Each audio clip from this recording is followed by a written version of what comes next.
அனைத்து தமிழ் மக்களுக்கும் கணேஷன் பணிவான வணக்கம். ஸோ இந்த வீடியோவில் நம்ம எதை பற்றி பார்க்க போகிறோம் அப்படின்னா, ஒரு ஷேர்ஸை எப்படி வந்து 3 டைப் ஆஃப் அனலைசிஸ் வந்து பண்ணுறது அப்படிங்கிறதான் பார்த்தீங்கன்னா இந்த வீடியோவில் வந்து ஃபுல்லாக வந்து பார்க்க போகிறோம். ஸோ வீடியோ பார்க்கறதுக்கு முன்னாடி என்ன சேனல் சப்ஸ்கிரைப் பண்ணாதவங்க சப்ஸ்கிரைப் பண்ணிக்கோங்க. இந்த வீடியோ முடிஞ்சதுக்கப்புறம் ஷேர்ஸோ கமெண்ட்ஸும் வந்து பண்ணுங்கள். ஸோ அதுக்கான ரிப்ளை வந்து நான் வந்து கொடுக்குறேன். ஸோ ஓகே ஃப்ரெண்ட்ஸ், வாங்க வீடியோக்குள்ளார போகலாம்.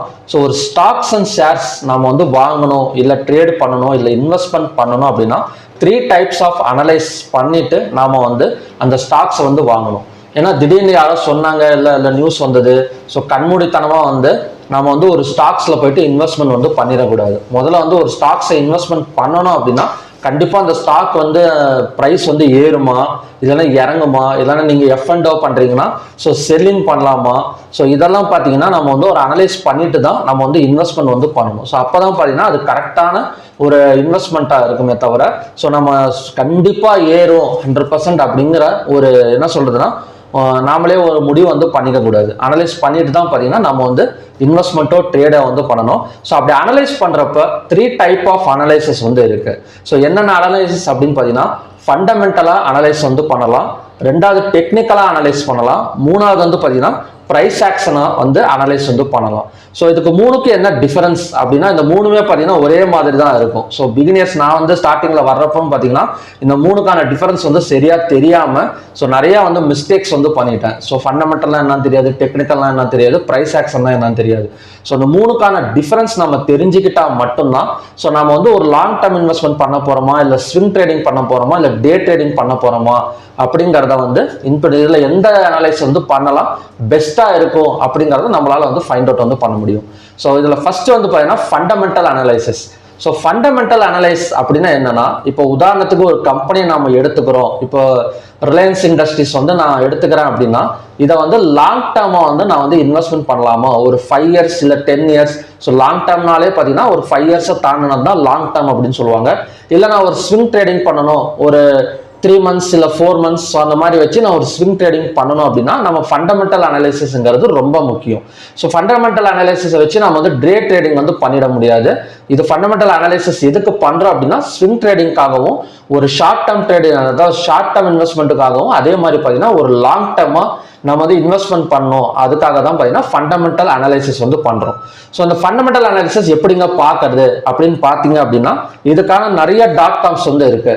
ஸோ ஸ்டாக்ஸை பற்றின நியூஸ் ஃபண்டமெண்டல் அப்படின்னா என்னன்னா, ஒரு கம்பெனியோட கேபிட்டல், ஸோ அது மட்டும் இல்லாமல் அந்த கம்பெனியோட க்ரோத் என்ன, ஸோ அந்த கம்பெனி வந்து கடனில் இருக்கா இல்லையா, ஸோ அது மட்டும் இல்லாமல் அந்த கம்பெனி எந்த ப்ராடக்டை வந்து தயாரிக்குது, ஸோ அது மட்டும் இல்லாமல் எந்தெந்த ரிசல்ட்ஸ் கொடுத்துருக்கு, quarterly, half yearly, annual growth, so இதெல்லாம் எப்படி இருக்கு, ஸோ அது மட்டும் இல்லாமல் அதோட PE ரேஷியோ என்ன, ஸோ அப்புறம் பார்த்தீங்கன்னா CAGR compound annual growth rate வந்து கரெக்டாக கொடுத்துட்டு இருக்கா. ஸோ இதெல்லாம் நம்ம வந்து ஃபண்டமெண்டலாக பார்க்கறது தான் பார்த்தீங்கன்னா ஃபண்டமெண்டல் அனலைசிஸ். இதெல்லாம் பார்த்தீங்கன்னா ஒரு ஸ்டாக்ஸோட ஃபண்டமெண்டல் விஷயம். ஸோ இதெல்லாம் நம்ம வந்து பார்க்கறது தான் பார்த்தீங்கன்னா ஃபண்டமெண்டல் அனலைசிஸ் அப்படின்னு சொல்லுவாங்க. இது எதில் போய் பார்க்கறது அப்படின்னா, ஜஸ்ட் நீங்கள் கூகுளில் போங்க. கூகுளில் போயிட்டு நிறைய .coms இருக்கு. ஸோ நான் எது பெரும்பாலுமே எல்லாருமே, நான் மட்டும் இல்லை, ஸோ நிறைய ட்ரேடர்ஸ் அண்ட் இன்வெஸ்ட்மெண்ட்ஸ் யூஸ் பண்ணுற .com என்னன்னா screener.in அப்படின்னு இருக்கும். ஸோ அந்த screener.in அப்படின்னு கொடுத்தீங்க அப்படின்னா இந்த மாதிரி தான் உங்களுக்கு வந்து பேஜ் வந்து ஓப்பன் ஆகும். இதில் சர்ச் ஃபார் கம்பெனி அப்படின்னு இருக்கும். ஸோ அந்த இடத்துல போயிட்டு ரிலையன்ஸ் இண்டஸ்ட்ரீஸ் அப்படின்னு கொடுத்தீங்க அப்படின்னா ஸோ அந்த ரிலையன்ஸ் இண்டஸ்ட்ரீஸுக்கான ஃபுல் டேட்டா பேஸ் வந்து உங்களுக்கு வந்து கிடைச்சிரும். ஸோ இதில் பார்த்தீங்கன்னா Reliance Industries, so Reliance industries வந்து இப்போதைக்கு 1205 ரூபாய்க்கு வந்து ட்ரேட் ஆகிட்டு இருக்கு. ஸோ இந்த இதோட மார்க்கெட் கேபிட்டல் அப்படின்னு பார்த்தீங்க அப்படின்னா 16,31,56 கோடி. இதில் வந்து இதோட மார்க்கெட் கேபிட்டலைசேஷன், இது வந்து ஒரு லார்ஜ் கேப் கம்பெனி. ஸோ இதோட கரண்ட் ப்ரைஸ் வந்து 1205. எவ்வளோ தூரம் ஹை போயிருக்கு, லோ போயிருக்கு, இதோட PE ரேஷியோ என்ன, ROC, புக் வேல்யூ, அப்புறம் ROE, டிவிடெண்ட் வந்து 0.41% வந்து கொடுத்துருக்குறாங்க, ஃபேஸ் வேல்யூ வந்து 10. ஸோ இதெல்லாம் பார்த்தீங்கன்னா நல்ல ஒரு என்ன சொல்றதுன்னா நல்ல ஒரு ரிசல்ட்ஸ் வந்து கொடுத்துருக்கு. ஸோ அது மட்டும் இல்லாமல் இது வந்து இதில் ரீட் மோர் அப்படின்னு இருக்கு. ஸோ இதை கொடுத்தீங்க அப்படின்னா இந்த கம்பெனி வந்து யார் வந்து நடத்திட்டு இருக்காங்க, ஸோ என்ன மாதிரியான ப்ராடக்ட்ஸ் வந்து தயாரிக்கிறாங்க, ஸோ எவ்வளோ வந்து கோட்டை ரிசல்ட்ஸ் எல்லாமே பார்த்தீங்கன்னா இதில் வந்து கொடுத்துருக்கும். ஃபார் எக்ஸாம்பிள் பார்த்தீங்கன்னா இது யார் வந்து நடத்திருக்காங்க அப்படின்னா திருபாய் அம்பானி அப்படிங்கிறவர் வந்து நடத்திட்டு இருக்காரு. ஸோ அதோட கீ பாயிண்ட்ஸ் அப்படின்னு எடுத்துக்கிட்டோம் அப்படின்னா ஆயில் டு கெமிக்கல் செக்மெண்ட்ஸும், ரீட்டைல் செக்மெண்ட், அப்புறம் பார்த்தீங்கன்னா digital service business, broadband expansion, shareholders of Jio, oil and gas E&P business. So இந்த மாதிரி பிஸ்னஸ் எல்லாம் பார்த்தீங்கன்னா இந்த கம்பெனி மூலியமாக வந்து ரன் பண்ணிட்டு இருக்காங்க. ஸோ நெக்ஸ்ட் வந்து இதில் ஏதாவது ஒரு பாசிட்டிவ் நெகட்டிவ் இருக்கா அப்படின்னு பார்த்தோம் அப்படின்னா இதுதான் ப்ராஸ் அண்ட் கான்ஸ் அப்படின்னு சொல்லுவாங்க. Company has reduced debit. நான் ஆல்ரெடி சொன்ன மாதிரி இந்த கம்பெனி வந்து ரெடியூஸ்டு டெபிட்னா என்ன அர்த்தம்னா கடனை வந்து குறைச்சிட்டு இருக்கு. ஸோ இந்த மாதிரி நான் இப்போ ஒருத்தர் வந்து கடன் கேட்கறாரு, நம்ம கிட்ட 1 லட்ச ரூபா கடன் கேட்கறாரு அப்படின்னா, ஸோ இதுக்கு முன்னாடி அவர் கடன் இல்லாமல் இருந்தால் தான் நம்ம வந்து கடன் கொடுப்போம். ஸோ அவரே வந்து ஒரு 10 இடத்துல கடன் வாங்கிட்டு இருந்தாருன்னு வச்சுக்கோங்களேன், ஸோ அவரை நம்பி நம்ம இன்னொரு 1 லட்ச ரூபா வந்து கடன் கொடுக்க யோசிப்போம். ஸோ சேம் கான்செப்ட் தான், கடன் இல்லாத கம்பெனி சீக்கிரமா வந்து க்ரோத் ஆகிடும். ஸோ லைஃப்லேயும் அதே மாதிரி தானே. ஸோ நிறைய கடன் இருக்கிறவங்க கொஞ்சம் க்ரோத் ஆகும், கொஞ்சம் லேட் ஆகும். அதே கடனே இல்லை அப்படின்னா கொஞ்சம் வர வருமானத்தெல்லாம் கொஞ்சம் சேர்த்து வச்சு ஸோ சீக்கிரமா வந்து க்ரோத் ஆகிடுவாங்க. ஸோ அந்த கான்செப்ட் தான். ஸோ இதெல்லாம் கூட நம்ம இதில் வந்து பார்த்துக்கலாம். ஸோ இன்னும் டீட்டெயிலாக பார்த்தீங்கன்னா இந்த கம்பெனி வந்து மற்ற கம்பெனிஸோட கம்பேரிஷன் பண்ணி பார்க்கலாம். அதாவது மார்க்கெட் கேபிட்டல், எவ்வளோ டிவிடெண்ட் கொடுத்துருக்குறாங்க. இப்போ உதாரணத்துக்கு பார்த்தீங்கன்னா பீர் கம்பேரிஷன் அப்படின்னு ஒரு போர்ஷன் இருக்கு. ஸோ மற்றதோட நம்ம வந்து கம்பேரிஷன் பண்ணி பார்த்துக்கலாம். ஸோ இந்த மாதிரி கம்பேரிஷன் பண்ணுறப்ப என்ன தெரியும் அப்படின்னா டிவிடெண்ட் ஈல்டு, அதாவது மற்ற கம்பெனியோட இந்த கம்பெனி எவ்வளோ டிவிடெண்ட் வந்து கொடுத்துருக்கு அப்படிங்கிறத பார்க்கலாம். இது 0.41% வந்து கொடுத்துருக்கு. ஸோ அதே பார்த்தீங்கன்னா பிபிசிஎல் வந்து 7.27% வந்து கொடுத்துருக்கு. ஸோ இந்த மாதிரி இந்த கம்பெனியை கம்பேர் பண்ணுறப்ப பிபிசிஎல் கொஞ்சம் டிவிடெண்ட்ஸ் கொஞ்சம் அதிகமாக கொடுத்துருக்கு. ஸோ இந்த மாதிரி வேல்யூஸ் எல்லாம் பார்த்தீங்கன்னா ஃபண்டமெண்டல் அனலைசிஸ் அப்படின்னு சொல்லுவாங்க. ஸோ நெக்ஸ்ட் வந்து குவார்ட்டர்லி ரிசல்ட்ஸ். குவார்ட்டர்லி ரிசல்ட்ஸ்னா ஒரு 3 மாசத்துக்கு ஒரு தடவை எப்படி வந்து ரிசல்ட்ஸ் கொடுத்துட்டு இருக்காங்க அப்படிங்கிறத நம்ம தெரிஞ்சுக்கலாம். இப்போ உதாரணத்துக்கு ஒரு கம்பெனி வந்து ஒரு 20 கோடி கொடுக்குதுன்னு வச்சுக்கோங்களேன். ஒரு என்ன சொல்றோம், 3 மாசத்துக்கு முன்னாடி 20 கோடி, இப்போ மறுபடியும் ஒரு ரிசல்ட்ஸ் கொடுக்குறாங்க, அதில் வந்து ஒரு 22 கோடி, அடுத்த ரிசல்ட்ஸ் ஒரு 24 கோடி. ஸோ இந்த மாதிரி க்ரோத்லேயே இருந்துச்சுன்னா தாராளமாக அந்த கம்பெனியில் வந்து நம்ம வந்து இன்வெஸ்ட்மெண்ட் வந்து பண்ணலாம்.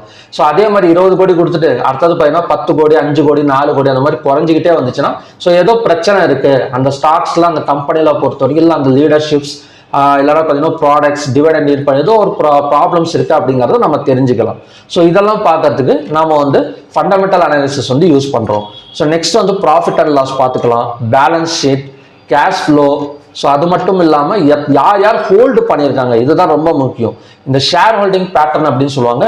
இதில் போயிட்டு பார்த்தீங்கன்னா இந்த காலம் வந்து ரொம்ப முக்கியமான காலம். இதில் என்ன காலம் அப்படின்னு பார்த்தீங்கன்னா ஸோ ப்ரொமோட்டர்ஸ்னா நம்மள மாதிரி ரீட்டைல் ட்ரேடர்ஸ், எஃப்ஐஎஸ்னா இன்ஸ்டிடியூஷனல்ஸ் யாராவது ஹோல்டு பண்ணியிருக்காங்க. ஏன்னா இன்ஸ்டிடியூஷனல்ஸ் வந்து சாதாரணமாக ஒரு கம்பெனி வந்து ஹோல்டு பண்ணிட மாட்டாங்க. அவங்க நல்லா அனலைஸ் பண்ணிட்டு ஸோ அவங்க கிட்டலாம் பார்த்தீங்கன்னா ஒரு நம்ம கிட்ட இருக்கிறத விட ஒரு பெரிய டீம் வந்து இருக்கும். ஸோ அவங்க வேலையாக பார்த்தீங்கன்னா அந்த கம்பெனியை பற்றி அனலைஸ் பண்ணுறது தான். ஸோ அவங்களே இந்த கம்பெனி வந்து ஹோல்டு பண்ணியிருக்காங்க அப்படின்னா ஸோ தாராளமாக நாம வந்து தைரியமாக போயிட்டு இன்வெஸ்ட்மெண்ட்ஸ் வந்து பண்ணலாம். ஸோ இதுதான் பார்த்தீங்கன்னா இந்த .coms ஃபுல்லாமே இருக்கும். ஸோ .com வந்து screener.in. ஸோ நிறைய இருக்கு, டிக்கர் டேப், அது மட்டும் இல்லாமல் நிறைய அந்த மாதிரி .coms இருக்கு. ஸோ பெஸ்ட் நான் யூஸ் பண்றது பார்த்தீங்கன்னா screener.in. போயிட்டு நம்ம எந்த கம்பெனி வேணா கொடுத்துக்கலாம். இப்போ ரிலையன்ஸ் இண்டஸ்ட்ரீஸ் கொடுத்தோம். இப்போ அடுத்தது பார்த்தீங்கன்னா டாடா மோட்டார்ஸ், ஒரு பேங்க் எடுத்துக்கலாம், state bank of India. So அது எடுத்துக்கிட்டோம் அப்படின்னா ஸோ அதோட டீட்டெயில்ஸ் வந்துடும். அதோட கேபிட்டல் என்ன, 7,24,000 கோடி. ஸோ இதுவும் பார்த்தீங்கன்னா ஒரு லார்ஜ் கேப். ஸோ இந்த மாதிரி எல்லா ஒரு சின்ன சின்ன கம்பெனி, ஒரு என்ன சொல்றோம், ஒரு பென்னி ஸ்டாக்ஸ்ல இருந்து மொத்த கம்பெனியோட டீட்டெயில்ஸ் வந்து நம்ம அனலைஸ் பண்றதுக்கு பேர் தான் ஃபண்டமெண்டல் அனலைசஸ் அப்படின்னு சொல்லுவாங்க. ஒரு ஸ்டாக்ஸை நம்ம வாங்குறது பெரிய விஷயம் கிடையாது. ஸோ அந்த ஸ்டாக்ஸ் உண்மையிலே ஏறுமா, அந்த கம்பெனி என்ன, இதோட க்ரோத் என்ன, பர்சன்டேஜ் என்ன, ஸோ எல்லாமே நம்ம அனலைஸ் பண்ணிட்டு தான் ஒரு ஸ்டாக்ஸ்ல போயிட்டு இன்வெஸ்ட்மெண்ட் பண்ணமே தவிர சும்மா அவங்க சொன்னாங்க இவங்க சொன்னாங்க இன்வெஸ்ட்மெண்ட் பண்ணிடக்கூடாது.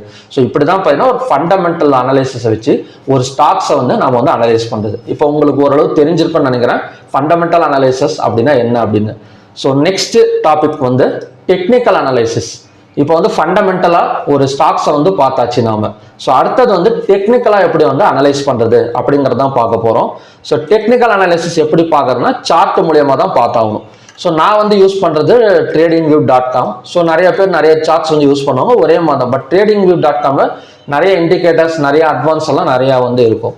ஸோ இதில் போயிட்டு நம்ம வந்து ரிலையன்ஸ் இண்டஸ்ட்ரீஸ் வந்து ஃபண்டமெண்டலாக வந்து அனலைஸ் பண்ணியாச்சு. ஸோ அடுத்தது வந்து பார்த்தீங்கன்னா டெக்னிக்கலாக எப்படி அனலைஸ் பண்ணுறது அப்படின்னா சார்ட்டில் பார்க்கணும். So Reliance industries,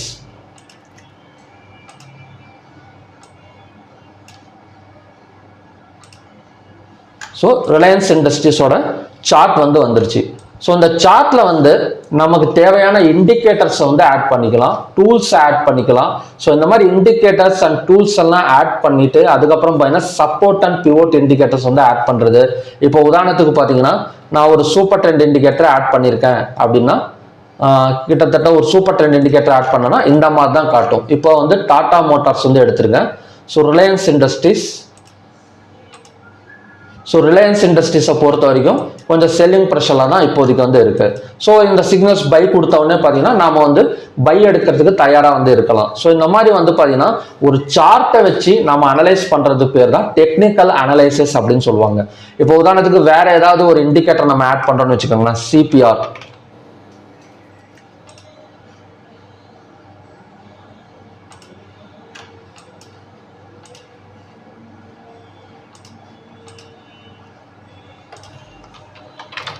pivot points வச்சு பிவோட் பாயிண்ட் ஸ்டாண்டர்ட், ஸோ இந்த மாதிரி பிவோட் பாயிண்ட்ஸ் லைன்ஸ் எல்லாம் வந்துடும். ஸோ இதில் இருக்கிற சப்போர்ட் அண்ட் ரெசிஸ்டன்ஸை வச்சு நம்ம பையோ செல்லை வந்து பண்ணிக்கலாம். ஸோ இது வந்து எதுக்காக வந்து டெக்னிக்கல் அனாலிசிஸ் பண்ணுறோம் அப்படின்னா இந்த ஸ்டாக்ஸை வந்து ஒரு இன்ட்ராடேக்காக யூஸ் பண்ணிக்கலாம். ஸோ அதே மாதிரி பார்த்தீங்கன்னா ஒரு ஸ்விங் ட்ரேடிங் இல்லை லாங் டர்ம் இந்த மூணுக்குமே பார்த்தீங்கன்னா நம்ம இந்த இண்டிகேட்டர்ஸை வச்சு நம்ம வந்து ஆட் பண்ணிக்கலாம்.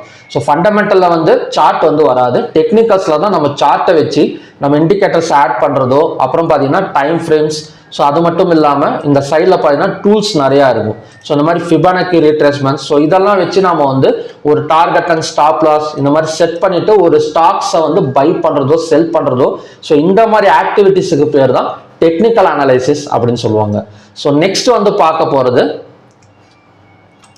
Price action analysis. So price ஆக்ஷனுங்கிறது டெக்னிக்கல் அனாலிசிஸ்ல ஒரு பார்ட்டு தான். ஆனால் இப்போதைக்கு பார்த்தீங்கன்னா பிரைஸ் ஆக்ஷன் அனாலிசிஸ் வந்து ரொம்ப ஃபேமஸாக இருக்கு, நல்ல ஒரு ரிசல்ட்ஸ் கொடுத்துருக்கனால ஸோ அதை வந்து கொஞ்சம் தனி பார்ட்டாக வந்து எடுத்துக்கிட்டாங்க. ஸோ பிரைஸ் ஆக்ஷன் அனாலிசிஸ்ங்கிறது ஒன்றுமே கிடையாது, ஜஸ்ட் ப்ரைஸை மட்டும் வச்சு லைன்ஸை வந்து ட்ரா பண்ணிக்கிறது தான் price action analysis. So technical அனாலிசிஸ்ல என்ன பார்த்தோம் அப்படின்னா இண்டிகேட்டர்ஸ் ஆட் பண்ணிக்கலாம், இதெல்லாம் பார்த்தீங்கன்னா டூல்ஸை வச்சு இது பண்ணலாம். ஸோ இதெல்லாம் பார்த்தீங்கன்னா நம்ம டெக்னிக்கல் அனாலிசிஸ் அப்படின்னு சொல்லிடணும். ஸோ ப்ரைஸ் ஆக்ஷனுங்கிறது ஃபார் எக்ஸாம்பிள் இப்போ ரிலையன்ஸ் இண்டஸ்ட்ரீஸ் வந்து வச்சிருக்கேன். ஸோ இதில் வந்து ஜஸ்ட் நாம லைன்ஸை மட்டும் trend line, chart pattern. So chart பேட்டர்னில் எடுத்துக்கிட்டோம்னா நிறைய டைப் ஆஃப் சார்ட் பேட்டர்ன் இருக்கு. Bullish chart pattern, bearish, cup and saucer, cup and handle, அப்புறம் பார்த்தீங்கன்னா ஹெட் அண்ட் ஷோல்டர், இந்த மாதிரி நிறைய பேட்டர்ன் இருக்கு பிரைஸ் ஆக்ஷனில்.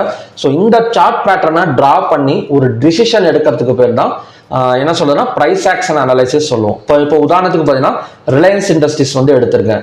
ஸோ இதில் வந்து நான் பிரைஸ் ஆக்ஷன் ட்ரா பண்ணணும் அப்படின்னா ஒரு ட்ரெண்ட் லைன் எடுத்து ஸோ இந்த இடத்துல நான் ட்ரா பண்ணலாம். ஸோ ஒரு சேனல் பார்த்தீங்கன்னா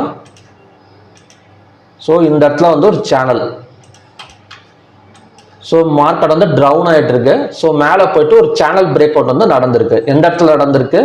ஸோ இந்த இடத்துல வந்து சேனல் பிரேக் அவுட் வந்து நடந்திருக்கு. ஸோ இந்த மாதிரி சேனல்ஸை ட்ரா பண்ணுறது, ஸோ ட்ரெண்ட் லைனை ட்ரா பண்ணுறது, லைன்ஸை மட்டும் அதாவது ப்ரைஸை மட்டும் ஜாயின் பண்ணி நாம வந்து ஒரு முடிவு எடுக்கிறதுக்கு பேர் தான் ப்ரைஸ் ஆக்ஷன் அனலைசிஸ் அப்படின்னு சொல்லுவாங்க. ப்ரைஸ் ஆக்ஷன் அனலைசிஸ் எதுக்கு யூஸ் பண்ணலாம்னா இன்ட்ராடேக்கு யூஸ் பண்ணிக்கலாம், ஸ்விங் ட்ரேடிங்க்கு ரொம்பவே யூஸ்ஃபுல்லாக இருக்கிறது பார்த்தீங்கன்னா ப்ரைஸ் ஆக்ஷன் அனலைசிஸ் தான். ஸோ ஸ்விங் ட்ரேடிங் பண்ணுறவங்க பெரும்பாலுமே லாபத்தை பார்க்கக்கூடிய ஒரு இடம் எதுவாக இருக்குது அப்படின்னா ப்ரைஸ் ஆக்ஷன் அனாலிசிஸ். ஸோ இன்ட்ராடேக்கு வந்து டெக்னிக்கல் அனாலிசிஸ் ரொம்ப யூஸ்ஃபுல்லாக இருக்கும். ஸோ அதே மாதிரி லாங் டர்ம் இன்வெஸ்ட்மெண்ட்டுக்கு ஃபண்டமெண்டல் அனாலிசிஸ் நல்லா இருக்கும். அதே மாதிரி பார்த்தீங்கன்னா ப்ரைஸ் ஆக்ஷன் வந்து ஸ்விங் ட்ரேடிங் பண்ணுறவங்களுக்கு ரொம்பவே பார்த்தீங்கன்னா யூஸ்ஃபுல்லாக இருக்கும். ஸோ இதுதான் பார்த்தீங்கன்னா 3 டைப் ஆஃப் அனலைசிஸ். ஸோ உங்களுக்கு புரிஞ்சிருக்கும்னு நினைக்கிறேன். ஃபண்டமெண்டல் அனாலிசிஸ்னா என்ன, டெக்னிக்கல் அனாலிசிஸ்னா என்ன, அதே மாதிரி ஒரு ப்ரைஸ் ஆக்ஷன் அனலைசிஸ்னா என்ன. ஸோ இந்த மூணுமே கம்பைன் ஆகிறப்ப கண்டிப்பாக நம்ம எடுக்கக்கூடிய டிசிஷன் வந்து அக்யூரேட்டாக இருக்கும். ஸோ மூணுமே ஏதாவது ஒரு இன்வெஸ்ட்மெண்ட்ஸ் பண்ணுறதா இருந்தாலும் இப்போ லைஃப்பில் ஏதாவது ஒரு பணம் வரும், ஒரு 1 லட்சம் 2 லட்சம் வரப்போ ஸோ நம்ம வந்து இதில் ஸ்டாக்ஸில் இன்வெஸ்ட்மெண்ட் பண்ணலாம். இப்போ நீங்கள் பிகினியர்ஸாக இருக்கிறீங்க அப்படின்னா ஒரு 10,000 இல்லை 5,000 வந்து ஏதாவது ஒரு ஸ்டாக்ஸில் இன்வெஸ்ட்மெண்ட் பண்ணலாம் அப்படின்னா ஸோ இதெல்லாம் பார்த்தீங்கன்னா இந்த கீ பாயிண்ட்ஸ் எல்லாம் கொஞ்சம் ஞாபகம் வச்சுக்கோங்க. ஞாபகம் வச்சுட்டு நான் எப்படி சொன்னனோ அந்த மாதிரி ஒவ்வொன்றா பார்த்தீங்கன்னா அனலைஸ் பண்ணி எழுதி வச்சுக்கிட்டு இது எதுக்காக வந்து இந்த ஸ்டாக்ஸ் வந்து ஏறி இருக்கு, ஸோ இதோட ஸ்டாக்ஸ் டெக்னிக்கல்ஸ்ல ஸ்ட்ராங்கா இருக்கா, ஃபண்டமெண்டல்ல ஸ்ட்ராங்கா இருக்கா, அது மட்டும் இல்லாம பிரைஸ் ஆக்ஷன்ல ஸ்ட்ராங்கா இருக்கா, இந்த மூணுமே பார்த்துட்டு நம்ம வந்து இன்வெஸ்ட்மெண்ட் பண்றப்ப கண்டிப்பா நம்ம பணம் வந்து வீண் போகாது. ஸோ ஓகே ஃப்ரெண்ட்ஸ், இந்த வீடியோட டாபிக் வந்து முடிஞ்சிருச்சு. ஸோ இந்த வீடியோ கண்டிப்பாக உங்களுக்கு வந்து பிடிச்சிருக்குன்னு நினைக்கிறேன். ஸோ கண்டிப்பாக உங்கள் ஃப்ரெண்ட்ஸுங்களுக்கு ஷேர் பண்ணுங்கள். மறக்காம சேனலை வந்து சப்ஸ்கிரைப் பண்ணுங்கள். உங்களுக்கு ஏதாவது டவுட் இருந்தால் நீங்கள் கீழே டெலிகிராம் சேனல் லிங்க் கொடுத்துருக்கேன். ஸோ அதில் மெசேஜ் பண்ணலாம், கமெண்ட்ஸில் கூட டைப் பண்ணுங்கள். நான் உங்கள் டவுட் வந்து கிளியர் பண்ணி கொடுக்குறேன். ஸோ கண்டிப்பாக இன்னொரு நல்ல வீடியோவோட நான் வந்து உங்களை மீட் பண்ணுறேன். நன்றி, வணக்கம்.